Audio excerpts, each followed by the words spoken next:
From Smith's organic chemistry textbook, and we're asked to label the resonance structures in each pair as major, minor, or equal contributors to the hybrid, and then we're supposed to draw the hybrid. So we're provided all of this curved arrows and the two different contributors, and you first want to go through the hierarchical list of major importance. The first thing that's of major importance is the octet rule. It's still a rule, and if something has an octet, something doesn't have an octet, octet's always better.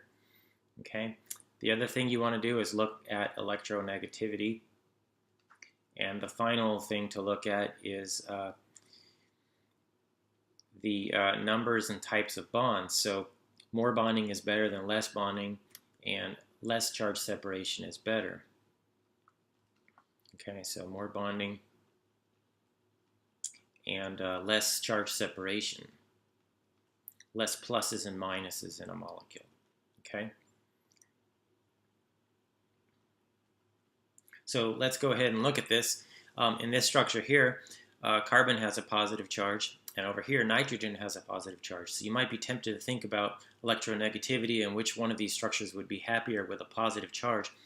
But let's pause for a second and look at the octet rule first. This carbon atom has only 6 electrons, so it does not have an octet.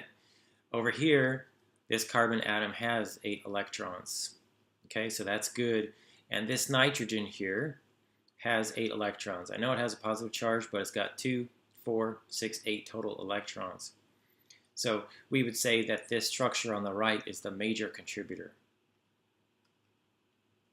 To draw the hybrid, you sketch out the sigma framework. That's all the single bonds. So let's go ahead and sketch in all the single bonds here.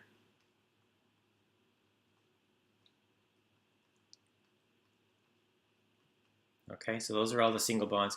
And we have a double bond here in the right structure and a single bond in the left structure. So the real structure is going to be somewhere in between. So we use a dashed line. Okay, kind of like we're averaging these two pictures if you overlaid them. It would look somewhere between a double bond, which is the major contributor, and somewhere between a single bond, which is the minor contributor.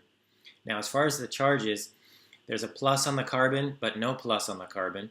So in the hybrid, we put delta plus. Okay, that's the Greek letter delta. And the nitrogen is neutral here, but positive here. So in this structure, we put delta plus as well. Continuing on with question 15, we've got part B. We're asked to figure out which one's the major contributor. And you can see here that both of these structures have an octet on the carbon atom with the lone pair, and all the other carbons have an octet. There's a negative charge on carbon in both cases, so that's a tie. And there's not a situation where we have more bonding. Each of these have a double bond. Each of these have a lone pair on carbon, so they're equivalent. All right, both of these carbanions, or negatively charged carbons with the lone pair on carbon, is adjacent to a double bond, okay, in both cases. So these are equivalent. That means that the resonance hybrid is composed of 50% this and 50% this. Okay, there's only one molecule, one resonance hybrid, but it's a perfect average of these two. Okay, so to draw the hybrid, once again, you sketch out the sigma framework.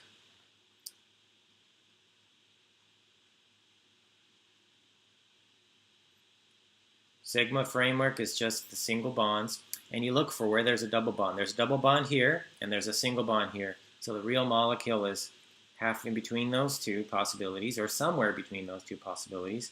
Likewise with the other double bond. We've got a pi bond here and a single bond here, so it's going to be halfway in between. And there's going to be delta minus on this carbon, and delta minus on the right carbon. Okay? Because there's a -1 charge overall in each of these resonance structures, and we know that they're equivalent structures with a 50-50 contribution, that delta minus is actually a -1/2 charge. But I'm just going to leave this as a delta minus here for now.